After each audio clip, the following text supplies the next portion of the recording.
আপনার কপালে, আপনার ভাগ্যে যিনি আছেন তার জন্য সবটুকুন ভালোবাসাকে আপনি জমিয়ে রাখবেন।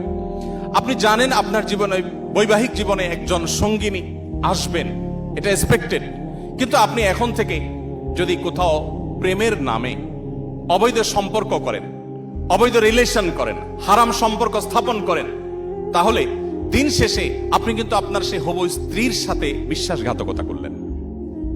একজন নারী হিসেবে আপনি যদি কোনো ছেলের সাথে অবৈধ সম্পর্ক করেন জাস্ট সময় কাটানোর জন্য, জাস্ট টাইম পাস করার জন্য, তাহলে আপনি আপনার সে হবু স্বামীর সাথে বেঈমানি করলেন, আপনি তার সাথে বিশ্বাসঘাতকতা করলেন।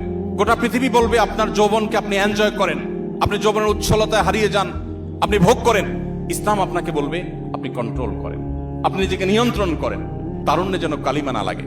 আমাদের মুখতার ভাই বিবাহ সম্পর্কে বলছিলেন, একজন মুসলিম তরুণ তার তারুণ্যে মনে চাইলো আর কোনো পাপাচারে লিপ্ত হয়ে গেলেন, আল্লাহর অবাধ্য হয়ে গেলেন, বিবাহ বহির্ভূত কোনো সম্পর্কে জড়িয়ে পড়লেন।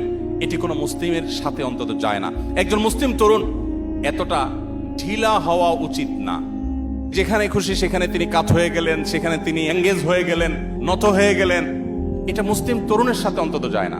বিশেষ করে কোনো মানুষ বিবাহিত লাইফে থাকলে, তিনি যুগলবন্দি জীবনে থাকলে অন্য কারোর সাথে সম্পর্ক রাখাটাকে গোটা পৃথিবীর সকল সমাজ খারাপ মনে করে। এটাকে মনে করা হয় নীতিহীনতা, যে তুমি একজন স্ত্রী থাকা সত্ত্বেও আরেক নারীর প্রতি কেন আসক্ত, স্বামী থাকা সত্ত্বেও আরেক পুরুষের প্রতি কেন আসক্ত, এটাকে গোটা পৃথিবীর মানুষ দোষের বিষয় মনে করে। নবী করিম সাল্লাল্লাহু আলাইহি ওয়াসাল্লাম যে জীবন দর্শন আমাদেরকে দিয়ে গেছেন সেটা এর চাইতে আরো কয়েক ধাপ এগিয়ে। সেটা হলো আল্লাহ আপনাকে যে তারুণ্য দিয়েছেন, এই তারুণ্যের সবটুকুন ভালোবাসা আপনি জমিয়ে রাখবেন আপনার সে জীবন সঙ্গিনীর জন্য।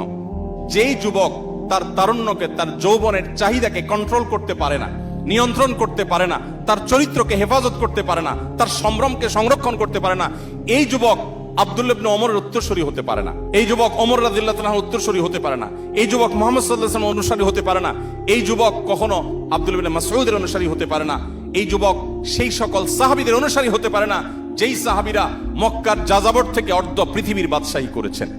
আপনি তাদের অনুসারী, সেই নবীর উম্মত যে নবী তার যৌবনকে হেফাজত করেছেন এবং হেফাজত রাখতে বলেছেন। অতএব এই সংগ্রামে আমাদেরকে জিততে হবে এবং জয়ী হতে হবে। আল্লাহ তাআলা আমাদের সবাইকে সেই তৌফিক দান করুন।